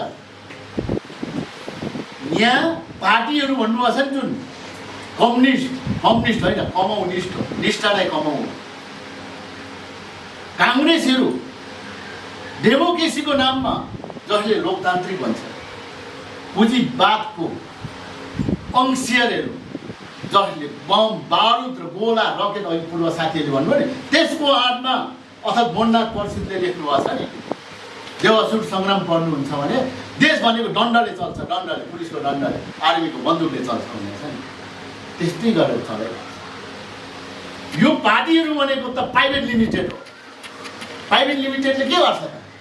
बिजनेस, पोलिटिक्सलाई बिजनेसमा गर्छ। This is the political business हो। त्यस कारणले गर्दाखेरि यो पार्टी होइन। पार्टीले त देश र जनताको लागि के हेर्छ? देश र जनताको समस्याहरूको समाधान गर्छ। यहाँ तपाईँले देश र जनताको समस्या गर्न देख्नुभएको छ। घाँस बाँस कपास, स्वास्थ्य, शिक्षा, रोजगार, सुरक्षा र राष्ट्रियता सहितको सम्मान अधिकार छ त यहाँ? होइन। अघि पूर्वोक्त साथीले भन्नुभयो, राम्रोलाई होइन हाम्रोलाई चयन गरिन्छ। कुनै पनि जस्तो भनौँ न, प्रचण्डजी 2 पल्ट हुनु प्रधानमन्त्री हुनुभयो, अहिलेको केपी ओली 2 पल्ट हुनुभयो, शेरबहादुरजी 4 पल्ट हुनुभयो, प्रधानमन्त्री मन्त्रीहरू जस्तो विजय बसाल 13 पल्ट हुनुभयो। उहाँहरू चाहिँ दोहोरिनु 13औँ पल्टसम्म हुन पाउने, तर कुलमान घिसिङ चाहिँ 2 पल्ट हुन नपाउने। सारा जनताले माग गरेको थियो नि त। अन्धकारमा लुट्नेहरूले उज्यालो त मन पराउँदैन रहेछ भन्ने बुझ्यो नि त। त्यस कारणले सचेत नेपालीले यो पनि आउने गर्छ कि कुलमान जस्तो योग्य मान्छे नेपाललाई आवश्यक छ। कर्मचारी त्यस कारणले गर्दाखेरि अब हामीले के त, तपाईँ यहाँ आउनुभएको छ। आज साथीहरू देखेँ, खुसी लाग्यो, महिलाहरू पनि आउनुभएको छ। कतिपय कार्यक्रममा योभन्दा नि बढी थियो, आज त अझ कमै छ। किनभनेदेखि परदेशी महिला समूहहरूले चाहिँ परदेशी गर्ने भएको कारणले, त्यस कारणले गर्दाखेरि तपाईँहरू नेता बन्न आउनुभएको। त्यस कारणले तपाईँहरू नेता बन्नको लागि निस्वार्थी हुनुहोस्, लिडर हुनुहोस्। यु क्यान, म केही गर्न सक्छु भनेर आउनुभयो नि, दृढ सङ्कल्प गरेर आउनुभयो, कमिटमेन्ट गर्नुभयो भने। अघि उहाँ हाम्रो सरले भन्नुभयो थियो, पूर्वोक्त सरले, तपाईँ सक्छु भन्ने मात्रै आँट गर्नुहोस् न, हामी नेता उत्पादन गर्नुहोस्। तपाईँलाई कस्तो खालको लिडरसिप चाहिन्छ हामी दिन सक्छौँ। त्यस्तो खालको नेताहरू हामी उत्पादन गर्न गइरहेको छौँ। हामीलाई कुनै स्वार्थ छैन।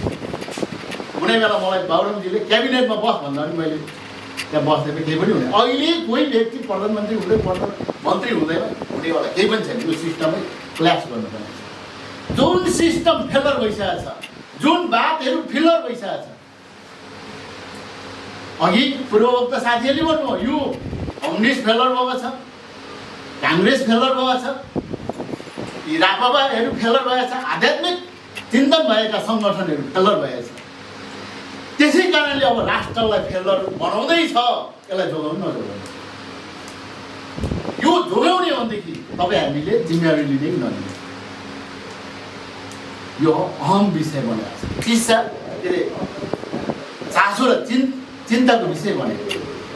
त्यस कारणले तपाईँहरू लिडर बन्नुहोस्, यो देशलाई जोगाउनुहोस्, यो देशलाई समृद्धि बनाउनुको लागि, यो देशलाई राम्रो बनाउनुको लागि तपाईँहरू राम्रो तरिकाले अध्ययन चिन्तन मनन गरेर कमिटमेन्टका साथ आउनु। हामी तपाईँहरूलाई त्यो आइडियाहरू, त्यो आइडियोलोजीहरू, त्यो सिद्धान्तका हरेक पक्षहरू, हरेक कुरालाई पहिचान गरेर तपाईँले व्यवहार गर्नु भनेर हामी तपाईँलाई त्यस्तो खालको ट्रेनिङ दिन हामी सक्छौँ र हाम्रो साथीहरू सक्षम हुनुहुन्छ र मात्र तपाईँमा इच्छा शक्ति हुन्छ। अहिले त के भइरहेछ भन्दाखेरि यस्ता खालका भमजीवी भनेको भङ फैलाएर मिठो खोक्रो आश्वासन दिने, मिठो भाषण गरेर चलाइरहेछ। यी भमजीवीहरू भङ फैलाएर जीविका पालन गरिरहेछ। अहिले देखेका सर्फेसमा भएका नेताहरू र यिनीहरू भमजीवी मात्रै होइनन्, यिनीहरू पराजीवी पनि हो। पराजीवी जस्तो हामीले जुम्लालाई भन्छौँ, मच्छरलाई भन्छौँ, उड्रुसलाई भन्छौँ नि, त्यो पराजीवीले त हाम्रो अनावश्यक रगत मात्रै खान्छ। यिनले त हाम्रो रगत, पसिना, हाम्रो ज्यान र ज्ञान पनि खाइरहेछ। अहिलेको परिस्थितिमा लकडाउनमा नेपाली जनता भोकै छन्।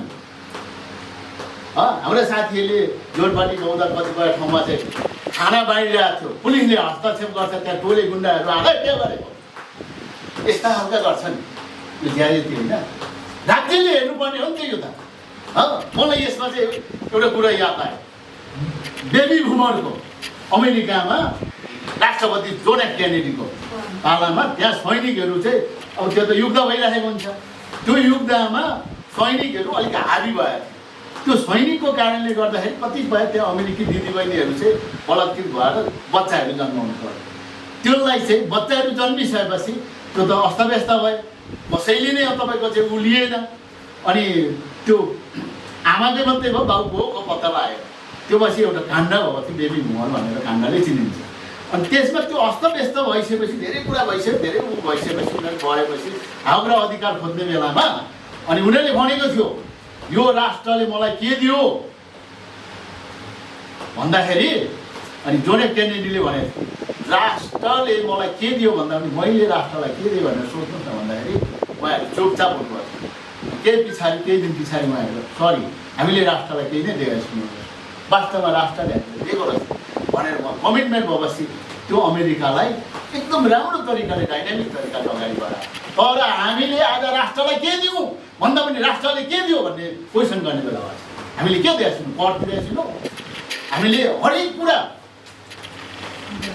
पानीदेखि लिएर पिसा फेर्नेदेखि लिएर हरेक कुरामा कर तिरेको छौँ। त्यो करको बदलामा के भएको छ हामी यो कुरा सोध्ने बेला भएछ। नेपाली जनता भोकै मरिरहेछ। नेपाली जनता रोग शोक यो कोरोनाले भन्दा पनि अरू विभिन्न कारणले चाहिँ मरिरहेछन्, कोही आत्महत्या गरिरहेछन्। यसको समस्याको समाधान के हो भन्दाखेरि राज्यको व्यवस्थापन, कुशल व्यवस्थापन नहुनु कारणले यो अवस्था आयो। त्यही अवस्थालाई चिर्दै पहिचान गर्दै अब हामी एकबद्ध, गोलबद्ध र लामबद्ध भएर हामी लाग्यौँ भने, प्रतिबद्ध र दृढ सङ्कल्पका साथ लाग्यौँ भनेदेखि पक्कै पनि हामीले यो देशलाई एउटा नमुना राष्ट्रको रूपमा चाहिँ हामी अगाडि बढाउनेछौँ। यिनीहरू भनेका सेता हात्ती हुन्।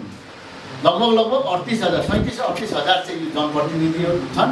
यी जनप्रतिनिधि र नेपालका कर्मचारीहरू भनेको नेपालको सेतो हात्ती हो। यो सेतो हात्तीलाई कहिलेसम्म पाल्ने त अब तपाईँहरूको हातमा छ, हाम्रो काम पाइसक्यो।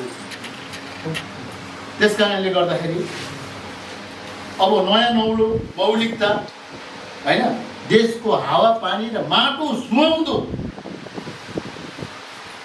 सर्वपहिचानवाद सिद्धान्तलाई अख्तियार गर्दै त्यसको उसमा रहेर समतामूलक समाज र समुन्नत राष्ट्र र जनइच्छाको शासन पद्धतिलाई निर्माण गर्नको लागि हामी अगाडि आएका छौँ। र आजसम्म हामीले हामीले जनचेतना मात्रै फैलाएको छ। अब हामी राजनीतिक विसङ्गति विकृतिलाई बढाल्दै हामी अगाडि बढ्छौँ, जसले गर्दाखेरि यो नेपाललाई साँच्चै जस्तो भनौँ हामीसँग सबै कुरा छ, we have everything but nothing. हामीसँग सबै कुरा भएर केही पनि छैन। मैले तपाईँलाई धेरै कुरा भन्नुपर्ने थियो, आर्थिक पाटो आर्थिक क्रान्तिदेखि लिएर सांस्कृतिक क्रान्तिदेखि हरेक कुरा होइन, तर त्यो हामीसँग समय कम छ। मैले एक एक गरेर टु दि पोइन्टमा तपाईँहरूलाई मैले भन्ने छु, कसरी देशलाई समृद्धि बनाउन सक्छु र समाजलाई कसरी समुन्नत बनाउन सक्छु र यो नेपालमा रहेका 125 जात जाति 122 भाषाभाषी र विभिन्न धर्म सम्प्रदायलाई एकजुट गरेर संयुक्त रूपमा कसरी हाम्रो देश राम्रो देश बनाउन सक्छौँ र हामी नेपाली हाम्रो नेपाल बनाउन सक्छौँ र संसारलाई हामीले पनि केही गर्न सक्छौँ। यो नेपाल भनेको सचेत नेपालीहरूको पनि राष्ट्र हो भनेर चिनाउन सक्छौँ भन्ने प्रतिबद्धताका साथ हामी आजसम्म हामी विभिन्न पार्टीमा रह्यौँ होला, विभिन्न विचारमा रह्यौँ होला, विभिन्न सङ्गठनमा रह्यौँ होला, त्यसलाई मैले अलिकति अरूको लागि लड्यौँ अथवा केही गऱ्यौँ आजसम्म। अब आफ्नो लागि केही गरौँ अथवा देश र जनताको लागि केही गरौँ अन्तिमसम्म भन्दै मेरो धेरै भनाइलाई थोरैमा टुङ्ग्याउन चाहन्छु। धन्यवाद। सचेत नेपाली पार्टी भनेको जनताको इच्छा के छ? अहिले हामीले यो हप्ता मात्र हामीले हेऱ्यौँ 3 करोड नेपाली जनताले चाहिँ एउटा सक्षम व्यक्तिलाई चाहिँ फेरि कार्यकाल थपिदिउँ न। हाम्रो नेपालमा चाहिँ तपाईँको चाहिँ यो लोड सेडिङ अन्त्यको कुरा मात्र होइन, 83,000 मेगावाट क्षमता उत्पादन गर्ने खोला नालाको चाहिँ बिजुली उत्पादन गर्ने क्षमता छन् भने त्यो उत्पादन गर्ने क्षमता त कुलमान घिसिङसँग हामीले देख्यौँ नि। यो लोड सेडिङ अन्त्यको कुरा मात्र छैन, हो त्यहाँ दूरदर्शी भिजन भएको व्यक्तिले त्यो ठाउँमा राख्नुपर्ने थियो, तर आज को जस्तो दूरदर्शी भिजन भएको व्यक्तिलाई चाहिँ हटाएर राजनीतिक फोहोरी खेलमा चाहिँ तपाईँ हामीले देख्यौँ कि जनताले हराइसकेको व्यक्तिलाई चाहिँ फेरि अनुमोदन गरेर चाहिँ शक्तिशाली घोषणा दिँदैछ भने यी फोहोरी राजनीतिक नेपालमा भइराखेको कारणले यो देशको फोहोरी राजनीतिक अब सचेत नेपाली पार्टीले नै त्यो सफा गर्नेछ र यो देशलाई म अन्तिममा एउटै कुरा भन्न चाहन्छु, सचेत नेपाली पार्टी नै यो देशको अब शक्तिशाली पार्टी हुनेछ र यो सचेत नेपाली पार्टीमा जोडेर अनि यो देशको सपना पुरा गर्न सक्नेछौँ। यसैमा मेरो आशा, यसैमा मेरो भरोसा। हस्त धन्यवाद। धन्यवाद विशाल वाइबाज्यू। उहाँ हुनुहुन्थ्यो सचेत नेपाली पार्टीका एक युवा लिडर र उहाँले जसरी आफ्नो एउटा युवा पिँढीको प्रतिनिधित्व गरेर आफ्ना सार्वजनिक विचारहरू राखिदिनु भएको छ, त्यसको लागि धन्यवाद। हामी यो सचेत नेपाली भनेको मौरीहरूको ग्याङ हो। अब यी मौरीहरू हामी मौरी अब जति हामी यहाँ हुन्छौँ मौरीहरू हामी एकसाथ हुने हो र यो देशमा सुवास छर्ने हो। अहिलेका पार्टी भनेका यी पुराना दल भनेका जो मार्क्सवादी भनिएका विचारधाराबाट चलेका दलहरू छन्, पुँजीवादी दृष्टिकोणबाट चलेका लोकतन्त्रवादी आफूलाई भनेर दुनियाँलाई बेवकुफ बनाइरहेका पार्टीहरू छन् र राजावादी अध्यात्मवादीहरू छन्। यी सबै झिँगाको ग्याङहरू हो। यी झिँगासँग उड्यौँ भने अन्तत हामी रक्षणमा जसरी यिनीहरूले देशलाई रक्षणमा पुर्याएका छन्। यो देशमा धेरै केही हुन सक्थ्यो यदि हामीले सुव्यवस्थित तरिकाले यो देशलाई चलाउन सकेको भए र हामीले चाहेको जस्तो लिडर यो देशमा बनाउन सकेको भए वास्तवमा यो देश धेरै अगाडि हामी समुन्नत भइसक्थ्यौँ। हामीले सिङ्गापुर श्रीलङ्काका कथाहरू अनि यहाँका विकसित कन्ट्रीका कथाहरू अहिले यहाँ गीत गाएर बसिरहनु पर्दैन थियो। दुनियाँले हाम्रो गीत गाउँथ्यो, नेपालले यति छिटो यसरी प्रगति गरेछ भनेर दुनियाँले गीत गाउँथ्यो। हामीलाई यो देश यिनीहरूले यस्तो बनाएका छन्, एउटा विदेशमा बस्ने छोरोले निकै पैसा कमाएछ, धेरै पैसा कमाएछ, धनी भएछ। विदेशमा बस्ने छोरो बाबु मेरो गाउँमा बसिरहेका छन्, बाबुलाई एउटा गाडी किनिदिनु पर्यो भनेर मर्सिडिज गाडी पठाइदिएछ अमेरिकातिर बसेको छोरा। बाबुले अब यहाँ ल्याए मर्सिडिज, निकै दिन हेरे, सुनसुम्याए के हो कसो हो अचम्म लाग्दो। त्यस पछाडि एक दिन उनले अगाडि गोरु नारेछन् र मर्सिडिज कुदाउन थालेछन्। पछाडि मर्सिडिजमा बसे, गोरु अगाडि नारेर कुदाए। सबै छक्क परे मान्छेहरूले, के हो तपाईँ त, यो त गाडी हो, मर्सिडिज हो, यो त कहाँ गोरुमा राखेर कुदाइराख्नु भएको छ, यो त एकदम स्पिडमा कुद्छ, यो त धेरै राम्रो गाडी हो, विश्वकै टप गाडी हो भनेर गाउँले एउटा बुझेको मान्छेले भनेछ। अब मलाई आउँदैन, नआएपछि त मैले अगाडि यही जानेको, यही गोरुगाडा चलाउन जानेको थियो, यिनै गोरुलाई ल्याउने हो, नार्ने हो, चलाउने हो। पछाडि मर्सिडिजमा बसेका छन्, हात हल्लाएका छन्, गोरुले तानिरहेको छ गाडी। यो देशमा यस्तै गोरुहरूले मर्सिडिजलाई गोरु गाडी बनाएर कुदाइरहेका छन्। अब यो मर्सिडिज चलाउन हामी आएका छौँ, किनभने यो मर्सिडिज कसरी चलाउनुपर्छ हामीलाई थाहा छ।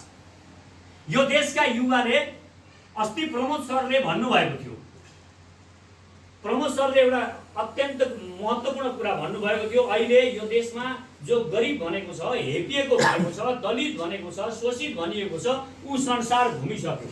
तर एउटा मानिस, धनी मानिस जो वास्तवमै धनी थियो गाउँमा, त्यो चाहिँ गाउँमै छ, उसलाई केही पनि थाहा छैन। त्यसकारण अहिलेको नेपाली समाजले संसार देखिसकेको छ, अर्थात् ऊ मर्सिडिज चलाउन सक्ने भएको छ। बस यो मर्सिडिज चलाउन सक्ने शक्तिलाई यो देशका नेताहरूले राजनीतिबाट बाहिर राखेका छन्। प्रमुख कुरा यो हो, हामीलाई राजनीति गर्नु हुँदैन, राजनीति के काम, राजनीति गरेर के हुन्छ, र हामीले त आफ्ना व्यापार व्यवसाय गर्ने हो, बस्ने हो भनेर हामीलाई राजनीतिबाट अलग राखे। हामी सबै विदेशतिर गयौँ, 85 लाख मानिसहरू विदेश गयौँ, र यिनीहरूले यहाँ के गरे, आफ्ना छोरी बुहारी साला सम्धीहरूलाई सबै वरिपरि भर्ती गरे। यिनीहरूका परिवार हरेक मन्त्रीका 100 जना उसको वरिपरि फ्यामिली छ। र सचेत नेपालीले के भनेको छ भने, कसैले पनि नाताको मान्छेलाई यो सचेत नेपालीमा सिफारिस गर भने त्यो मान्छे अनुशासनको कारबाहीमा पर्छ। सचेत नेपाली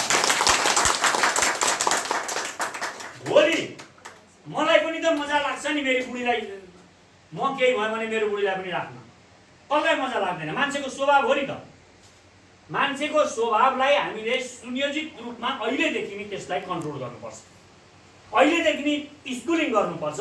तिमी भोलि तिम्रा नाता गोतालाई वरिपरि ल्याएर कुनै पनि काम गर्न खोज्यौ भने तिमीलाई कारबाही हुन्छ भनेर हामीले अहिलेदेखि हाम्रा कार्यकर्ताहरूलाई, हाम्रा नेताहरूलाई स्कुलिङ गर्छौँ। र भोलि कुनै पनि हाम्रो नेता जब अब हामी 2 वर्ष पछाडि सरकार बनाउँछौँ, र हामीले सरकार बनाउँदाखेरि हाम्रो सरकारको मन्त्रीले उसकी सालीलाई पिए राख्न पाउँदैन।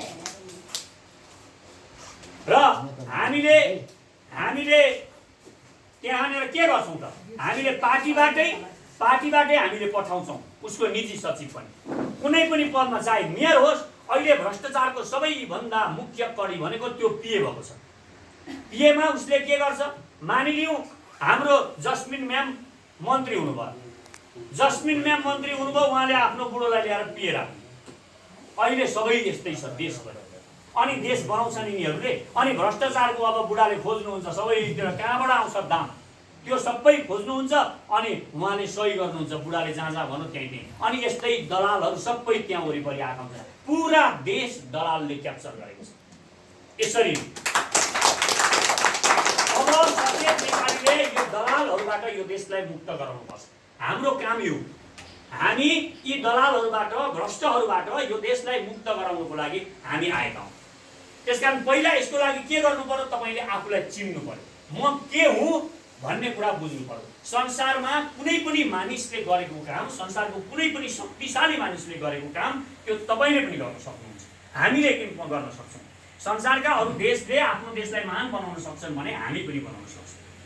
तपाईँ प्रगति गरेर अहिले तपाईँले आफ्नो व्यक्तिगत प्रगतिमा पनि, त्यही भएर हामीले के भनेका छौँ भने, हामी राजनीति भनिरहँदाखेरि हामी आफ्नो आत्मा विकास पनि गर्ने हो, हामीले आफूलाई पनि प्रगति गर्ने हो। जसले घर ठिक ढङ्गले, जुन महिलाले घर ठिक ढङ्गले सम्हालेर राख्नु भएको छ, उहाँले यो देश पनि भोलि प्रधानमन्त्री बन्नुभयो भने मजाले सम्हालेर चलाउनु। घर चलाउने र देश चलाउने नियममा केही फरक छैन। तपाईँका कति मानिसहरूका घर बिग्रिन्छ, किन बिग्रिन्छ? घर चलाउन नजानेर बिग्रिन्छ, बुढाबुढीहरू मिल्न नजानेर बिग्रिन्छ, मिलाउन नजानेर, छोराछोरीहरूलाई ठिक ढङ्गले राख्न नजानेर घर बिग्रिन्छ। यो देश पनि यस्तै भएको छ। आज हेर्नुहोस् तपाईँ, कोही मान्छे थारूको छोरो हो, किन मलाई यो देशमा डिस्क्रिमिनेसन भयो, मलाई भेदभाव भयो भनेर अलिकता अर्कै बाटो खोज्नुहुन्छ। एउटा पहिचानवादी भनेर मेरो गाउँ पहाडमा लिम्बुवानका साथीहरू, किन उहाँहरूलाई बेग्लै अर्को, मलाई यो 2टा जिल्ला भए पनि मलाई राज्य चाहियो है भनेर किन भन्नुहुन्छ?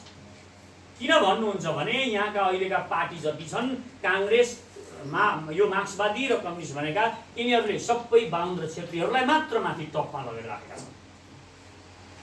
अब यसो सुन्दाखेरि त्यसले जातिवादी कुरा गरेको हो कि भन्छ, होइन। हामी जे सत्य हो त्यो भन्नुपर्छ, किनभने हामी पहिचानवादी हौँ। हामीले यो कुराको पहिचान गर्नुपर्छ हामीले कि के कारणले यो देशमा विभेद भएको छ। मधेसमा किन भारतको विरोध गर्दा मधेसलाई चित्त दुख्ने गरी चित्त दुखेको जस्तो किन लाग्छ भने हामीले जबरजस्ती उनीहरूलाई मधेसको नेपालको छोरालाई इन्डियन हो कि भने जस्तो पारिदिएको छ यहाँको केही राष्ट्रवादी खोक्रा राष्ट्रवादीहरू। हामीले हाम्रो देश शक्तिशाली बनाउँछु भन्दा मधेसको कुन चाहिँ छोरोले आज हाम्रो विरोध गर्नुभयो? यो देशको सेनालाई म सर्वशक्तिमान बनाउँछु भनिरहँदाखेरि हरेक अहिले तपाईँ जानुस्, अहिले मेरो मेसेन्जर बक्स मैले देखाएँ भने तपाईँहरू चकित हुनुहुन्छ। त्यहाँ बढी भन्दा बढी तपाईँ तराईका दाजुभाइहरूले मलाई हो यो देशको सेनालाई शक्तिशाली बनाउँछु यो किन भन्नुभएको छ? उहाँ आज मधेसका लाखौँ युवाहरू विदेशमा हुनुहुन्छ। विदेशमा जाँदाखेरि उहाँले जब इमिग्रेसनमा लगेर आफ्नो पासपोर्ट तेर्स्याउनुहुन्छ, नेपाली भन्ने बित्तिकै त्यहाँ त्यो मानिसको आँखामा कुनै सम्मान हुँदैन, घृणाको भाव हुन्छ। यो माग्ने देशबाट आएको रहेछ, भिखारी नै हो भने त्यो उहाँहरूले देख्नु भएको छ। त्यसकै आँखा पढ्नु भएको छ। मधेसको छोरोले पनि पढेको छ, पहाडको छोरोले पनि पढेको छ, पहिचानवादीले पनि पढेको छ। त्यसकारण मेरो भनाइ के हो भने यो देशलाई, यो देशको डिग्निटी, हामी सबैको अस्तित्व महान बनाउने हो भने हामीले पहिला यो देशलाई शक्तिशाली बनाउनुपर्छ। शक्तिशाली बनाउनु भनेको देशको नागरिकलाई पनि शक्तिशाली बनाउने हो र सबैभन्दा अहिले यो पेन किलर जस्तो काम चाहिँ यो देशको सेनालाई शक्तिशाली बनायो भने हामी हेपिँदैनौँ संसारभरि भनिएको। त्यसकारण यो देशको सेनालाई पहिला शक्तिशाली बनाऊ। त्यति गरिसक्ने बित्तिकै हाम्रो आत्मस्वाभिमान वृद्धि हुन्छ।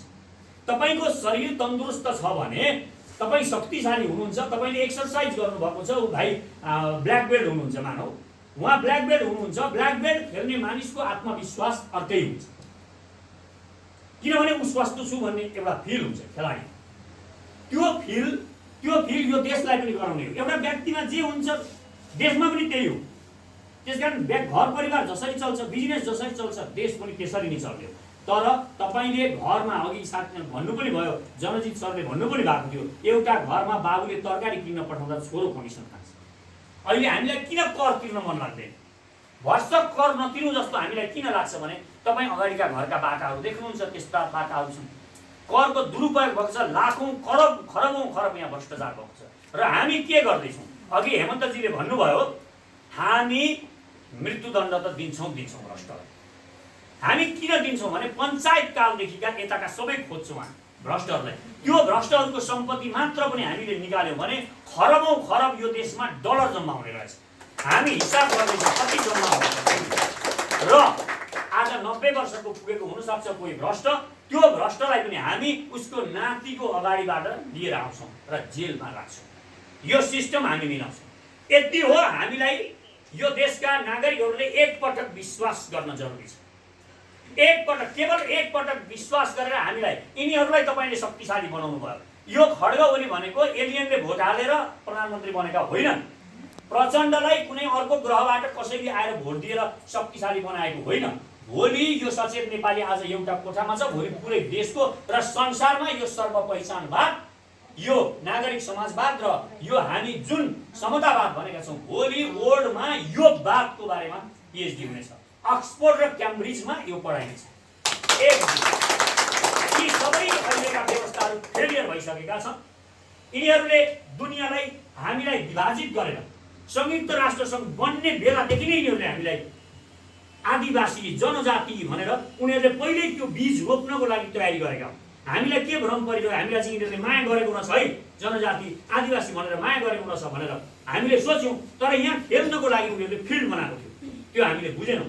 त्यसकारण यी खेलाडीहरू हुन्, यी धूर्त खेलाडीहरू हुन्, यी कन्निङ हुन्। यी धूर्त भन्नुपर्छ, यी बाठा होइनन्। र मानिसलाई भ्रम पारिएको छ। लोकतन्त्र सबै यो पश्चिमबाट आएको छ विचारधारा, सब बकम खुसी कुरा हो। पश्चिमबाट विचारधारा आफूलाई केन्द्रमा राखेर मात्र उनीहरूले लुट्नको लागि मात्र आएको छ। बाइबल बोकेर आए पुरा एसिया लुटेर गर्नु। अहिले पनि त्यही हुँदैछ यो देश। अहिले पनि तपाईँ हेर्नुहोस्, भोलिका दिनमा यिनीहरूले एउटा न एउटा केही न केही लिएर आउँछन् र यो लोकतन्त्रको बाजा जुन बजाउँदै आएका छन् यिनीहरूले, शक्ति पृथकीकरणको कुरा गर्दै पुँजीवादको यो जुन नारा घन्टाउँदै यिनीहरू आएका छन्, यो फेरि एसिया लुट्नको लागि। त्यसकारण मैले भनेको छु अमेरिका र युरोपलाई एसियाबाट लखेट्नुपर्छ, प्रमुखतः अमेरिका। यहाँबाट यिनीहरूलाई नलखेटिकन यो पुरै एसियाबाट अमेरिकाको सेना नहटाइकन यो एसियामा शान्ति नै आउने।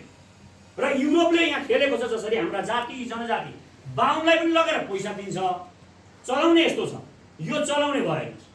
यो भयो युरोपियन युनियन र इन्डिया मान्नुहोस् अहिले युरोपियन युनियनले इन्डियालाई अहिले पहिला नै क्याप्चर गरिसकेको छ भित्री रूपमा। अहिले तपाईँ हेर्नुहोस् ती नक्सलवादीहरू त्यो अहिले किन इन्डियामा कोही पनि बन्दुक बोकेर आक्रमण गर्दैन? जब काङ्ग्रेस थियो त्यहाँ सब आतङ्क भइन्थ्यो, दिनै पछि यतिमा पर्दैन। जब काङ्ग्रेस जस्ता अर्का यस्ता कुनै पार्टी हुन्छन् त्यो बेला फेरि त्यही हुन्छ। अहिले युरोपियन युनियनले के गरेको छ, यहाँबाट चलाएको छ, उसले यो चलाउने पनि यता बाहुनलाई पैसा दिने पनि उही छ, यता जनजातिलाई केही भनेर पैसा दिने पनि उही छ। यो जनजातिको छोरालाई अलिकति उग्र कुरा गर्न लाउँछ, यतापट्टि बाहुनलाई उग्र कुरा गर्न लाउँछ, अनि यता दलितलाई अलिकति उग्र कुरा गर्न लाउँछ, अनि यता ब्राह्मणवाद भनेर अर्को बाहुनलाई पनि फेरि उग्र कुरा गर्न लाउँछ। र यिनीहरू एक अर्का बीच लडाको छौँ। हामी त्यो खेलमा मुसिएका छौँ। अब यो खेलमा फेरि के छ, यहाँका सत्ताधारीहरू यसलाई टिकाउनु छ यिनीहरूले त विकास गर्न सकेन। विकास गर्न नसकेपछि के हुन्छ सत्तामा बसिरहनुलाई भने हामी बीच लडाइदिने, लडाएर आफूमाथि बसिरहने। अब यहाँका पार्टीहरूले यही गरिरहेका छन् अहिले। अब यिनीहरूले भोलि हामीलाई यहाँ लडाउन सक्छन्, युद्ध गराउन सक्छन्। यो देशमा बाहुन र छेत्री, मधेस र पहाड, जनजाति र बाहुन, दलित र खसालियन भन्दै यिनीहरूले फेरि यहाँ लडाइँ लाउन सक्छन्। यो हामी सचेत हुन जरुरी छ। सचेत नेपालीले यहाँनिर सचेत हुनु जरुरी छ। अब हामीले मान्नु हुँदैन, हामी नाकको आधारमा लड्ने होइन, यो नाक हेरेर लड्ने होइन, हामी आँखा हेरेर लड्ने होइन। अब हामी सबै एउटा फ्यामिली हो, नेपाली जाति हौँ र अरू कुराहरूको हामीले एउटै कुरा भन्ने हो। यिनीहरू जब केही भनेर आउँछन्, अघि सरले हेमन्त श्रेष्ठजीले भन्नुभएको जस्तो यिनीहरूलाई भोट माग्ने बेला तिमीलाई होइन मलाई भोट देऊ जुन भन्नुभएको थियो, त्यसरी नै अब हामीले यिनीहरू जब लडाउन आउँछन्, लडाउने आउने बेलामा यिनीहरूलाई हामीले पन्छाउन सक्नु पर्यो। हामीले चिन्नु पर्यो, त मलाई लडाउन आएकोस्, त मेरो घर छेउको घरको दिदीबहिनीलाई काटमार गराउन आएकोस्, त फटाओस् भनेर भन्न सक्नुपर्छ। यिनीहरूलाई हामीले यो पुरै सिस्टमबाट अलग राखेर अब सचेत नेपालीको यो थटपटक एकपटक यो देश हामीले चलाउनुपर्छ र हामी यो देशलाई फेरि महान बनाउन सक्छौँ। र यो देश वास्तवमा 10 वर्षमा यिनीहरूले मैले भन्ने गरेको छु, कति मानिसहरू हामीलाई उडाउने गर्छन्, यिनीहरूले जुन काम गरेका छन् 70 वर्षमा जति काम गरेका छन् त्यो काम हामी 10 वर्षमा 7 वर्षमा गर्न सक्छौँ भनेका छौँ। ल अहिले टिपेर राख्नुहोस्, यिनीहरूले कति बाटा बनाए, यो पूर्व पश्चिम राजमार्ग कति समय लगाएर बनाए, अरू पनि बाटा टिपेर राख्नुहोस्। यिनीहरूले कतिवटा विश्वविद्यालय बनाए, यिनीहरूले कतिवटा हस्पिटल बनाएका छन् अहिलेसम्म, राम्रा हस्पिटलहरू अन्तर्राष्ट्रिय स्तरका, कति बाल क्लबहरू बनाए, कति पुस्तकालयहरू बनाए। तपाईँ सबै लेखेर अहिलेदेखि राख्नुहोस्। त्यो काम यिनीहरूले बनाएको यो सबै यिनीहरूले गरेको काम हामी 7 वर्षमा गरेर देखाइदिन्छौँ। सचेत नेपालीको सरकार भनेपछि 7 वर्षमा यो काम हामी गरेर देखाउँछौँ। हामीलाई विश्वास छ, हामी त्यस्तो रणनीति पनि बनाउँदैछौँ र हाम्रामा त्यस्ता इन्जिनियरहरू पनि छन्। यो पूर्व पश्चिम राजमार्ग 8 लेनको हामी 1 वर्षमा बनाउँछौँ। 1 वर्षमा 8 लेनको सडक यो पूर्व पश्चिम राजमार्गलाई हामी 1 वर्षमा बनाएर देखाइदिन्छौँ। हामीले विश्वास गर्नु पर्यो, आफूलाई विश्वास गर्नु पहिला। जो मानिसले आफूलाई विश्वास गर्दैन त्यो मानिसले कहिले जिन्दगीमा देश त पुरै छोडौँ घर पनि बनाउन सक्दैन। हामीलाई के लाग्छ अहिले, म घर बनाउन सक्दिनँ होला, म पैसा कमाउन सक्दिनँ होला, सब थोक गर्न हामी सक्छौँ। यो क्षमता तपाईँ हामी सबैमा छ। पहिला हामीले अब यसको पहिचान गर्नु पर्यो, हामीले आफ्नो शक्ति चिन्नु पर्यो। एउटा सानो स्टोरी जोड्दिन्छु म। एउटा सर्कसका 2टा सिंह रहेछ। 2टा सर्कसका सिंहलाई अब सर्कसमा त राखिरहनु भएन, सधैँ विरोध आयो। एनिमलको राइट कुरा गर्नेहरूले, एनिमल राइटको बारेमा बोल्नेहरूले विरोध गरे। त्यसबाट 2टा सिंहलाई लगेर जङ्गलमा छोड्नुपर्ने भएछ। जङ्गलमा छोडियो। 7 दिन पछाडि जाँदाखेरि त्यो 2टै सिंहलाई कुकुरले खाएर मारेछन्, जङ्गली कुकुर सिंहले। त्यसकारण मैले भन्न खोजेको के हो भने तपाईँ अहिले जुन सर्कसको सिंह जस्तो नहुनुहोस्, अब एउटा तालिम प्राप्त सचेत नेपालीको सिंह बन्ने हो, मैदानमा निस्किने हो। जे काम गर्नुहुन्छ तपाईँ, व्यापार बिजनेस गर्नुहुन्छ, राजनीति गर्नुहुन्छ, तपाईँ खेलकुद गर्नुहुन्छ, तपाईँ किताब लेख्नुहुन्छ, तपाईँ जेसुकै सानो तिनो काम गर्नुहुन्छ, गर्नुहोस्। तपाईँ लाइन बनेर तालिम दिने हामी व्यवस्था गर्छौँ। तपाईँभित्रको त्यो सिंहलाई हामी वास्तविक सिंह, सर्कसको सिंह होइन, वास्तविक सिंह बनाउँछौँ। तपाईँले पहिला आत्मविश्वास गर्नुहोस्, आफ्नो एकचोटि आफूलाई विश्वास गरेर यो कलाको विकास गर्नुहोस्, आत्मविश्वासको विकास गर्नुहोस्। म गर्न सक्छु, म कोहीभन्दा कमजोर छैन, संसारका कुनै पनि महिलाले गरेको, कुनै पनि पुरुषले गरेको काम म पनि गर्न सक्छु भन्ने आत्मविश्वास यहाँ बनाउनुहोस्। र सक्दैनस् भनेर जसले भन्छ त्यसलाई दोष दिन गर्नुहोस्। त्यसो हजुरआमालाई सोध्न नजानुहोस् केही काम गर्ने बेला। आफू जस्तै टिनेजर साथीलाई सोध्नुहोस्, यङस्टरलाई सोध्नुहोस्, त्यसले के भन्छ, गर भन्छ।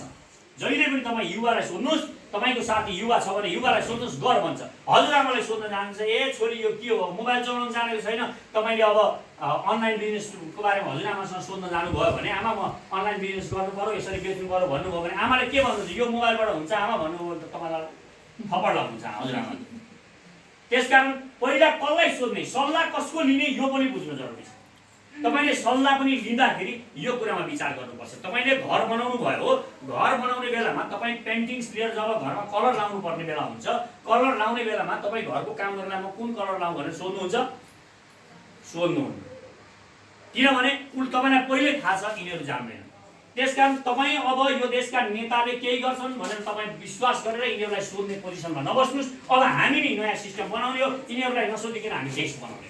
अब यो लाइनबाट हामी अगाडि बढ्नुपर्छ र यो सुसमाचार सबैलाई हामीले संसारभरि पुर्याउनुपर्छ। र एक दिन हामी वास्तवमा यो लामो समय पनि लाग्दैन, हामीले आफूलाई विश्वास गऱ्यौँ र साथीभाइलाई भन्दै जान थाल्यौँ। हामीले एकजनाले केवल 3 जना मात्र साथीहरूलाई सिफारिस गऱ्यौँ भने हामी चाँडै 1 वर्षमा यो देशभरि आज यति हामी यहाँ छौँ, हामी जतिजना छौँ यतिले केवल 3 जना मात्र हामी सिफारिस गरौँ, धेरै पनि पर्दैन। र त्यो 3 जनालाई हामी भनौँ तिमी पनि 3 जना लिएर आऊ भनौँ, 1 वर्षमा हामी एसिया जोड्ने रहेछौँ। नेपालको त कुरै नगरौँ, पुरै एसिया जोडिने रहेछ भनेपछि तपाईँ 3 जना पनि पर्दैन, केवल 2 जनालाई तपाईँ सचेत नेपालीमा आउनको लागि सिफारिस गर्नुहोस्। आफ्नो साथी, तपाईँको जिन्दगीमा तपाईँका 2 जना कुरा सुन्ने मान्छे त पक्कै पनि कोही हुनु होला नि त। यो देशको चिन्ता गर्ने तपाईँको छेउछाउमा 2 जना मानिस त पक्कै हुनु होला। ती 2 जनाको खोजी गर्नुहोस् र ती 2 जना हामीसँग जोड्यौँ। 2 जनालाई भन्नुहोस् तपाईँ तिमी पनि 2 जना लिएर आऊ, हामी 6 महिनामा यो देश जोडिसक्छौँ। त्यस पछाडि हामी अर्को जब निर्वाचन हुन्छ त्यस पछाडि हामी निर्वाचनमा हाम्रा राम्रा उम्मेदवारहरू, यो देशको बारेमा चिन्तन गर्ने उम्मेदवारहरूलाई हामी उठाउँछौँ र हामी शक्ति प्राप्त गर्छौँ। यहाँ धेरै मानिसहरूले सत्ताको लागि मात्र गरेको रहेछ कि भन्छ। सबै कुरा सत्ताले गर्छ, तर सत्ताको लागि त गर्ने हो। सत्ता हामीलाई चाहिन्छ नि भन्छु। हामी यिनीहरूको जस्तो लप्पन छप्पन जान्दैनौँ। हामीलाई शक्ति, युवालाई शक्तिमा लाने नै हो, लगेर परिवर्तन गर्ने हो। भोलि राजनीतिले पोलियो थोपा नखाउने निर्णय गरिदियो भने हाम्रा सबै देशभरिका बालबच्चाहरू लङ्गडा जन्मिन्छ, अपाङ्ग जन्मिन्छ। राजनीतिमा यो शक्ति हुन्छ, सबै चिजको शक्ति राजनीतिमा छ भने हामीले राजनीतिमा पुरै शक्तिमा अब युवालाई लिएर गएर हामीले यो देशको विकास गर्न सक्छौँ। मलाई यो विश्वास छ। पहिला तपाईँ ठुलो विश्वास गरिरहनुभन्दा साना सङ्कल्पहरू गर्नुहोस्, सानो विश्वास गर्नुहोस्, साना कामबाट सुरु गर्नुहोस्। व्यापार बिजनेस के छ, गर्नुभएको छैन भने गर्न सुरु गर्नुहोस्। ठुलो पैसा आउँछ, धेरै पैसा आउँछ अनि म बिजनेस गर्छु भनेर नबस्नुहोस्। तपाईँसँग 5,000 रुपियाँ छ भने तपाईँ घर अगाडिको फुटपाथमा छेउमा केही भाँडाहरू किनेर चिया दोकान सुरु गर्नुहोस्, व्यवसाय सुरु गरिहाल्नुहोस्। त्यही चिया दोकान एक दिन विशाल 5 स्टार होटल बन्छ। विश्वास गर्नुहोस् र यो विश्वास कायम गर्नुभयो भने तपाईँ ठुलो धेरै पैसा कसैले दिन्छ, मेरा बाबुले दिन्छन्, बाजेले दिन्छन्, कहीँबाट आउँछ अनि म व्यापार गर्छु भनेर बस्ने होइन। हामी युवाहरूलाई, संसारभरिका युवाहरूलाई मेरो अनुरोध छ, तपाईँ नेपालमा आउनुहोस् र यहीँ आएर केही सानोभन्दा सानो काम सुरु गरौँ। अहिले मेरो एकजना हरिप्रसाद भन्ने मैले दिल्लीबाट बोलाएको थिएँ, उहाँ अहिले नारायणगढमा हुनुहुन्छ।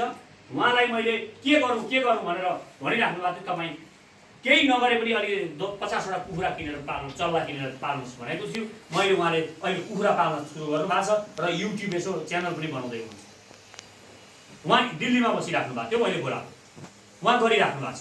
अब एक दिन हामी उहाँको घरमा पनि जान्छौँ र उहाँलाई के गर्दै हुन्छ, उहाँको खोर बनाउनेदेखि लिएर हामी हेल्प पनि गर्छौँ, त्यो पनि हामी गर्छौँ। र भोलिका दिनमा हामीले यसरी व्यापार बिजनेस पनि गर्ने हो। र 2 घन्टा टाइम दिनुहोस्, सामाजिक सञ्जालको सदुपयोग गर्नुहोस्। अहिले यो सामाजिक सञ्जालहरूलाई प्रयोग गरेर हामी संसारभरि जोड्न पनि सक्छौँ। आफ्नो साथीहरूलाई भन्नुहोस्, सुसमाचार दिनमा एउटा भए पनि स्टाटस सचेत नेपाली र यो देशको बारेमा चिन्ता गरेर लेखिदिनुहोस्। त्यति गर्नुभयो भने पनि धेरै त्यो एउटा तपाईँको कुरा तपाईँको परिवारमा कसैले हेर्नुहुन्छ र हामी जोडिन सक्छौँ। यति भन्दै म यो आफ्ना कुराहरू पनि सघाउने अनुमति चाहन्छु र यो सभा पनि यही समाप्त भएको घोषणा गर्छु।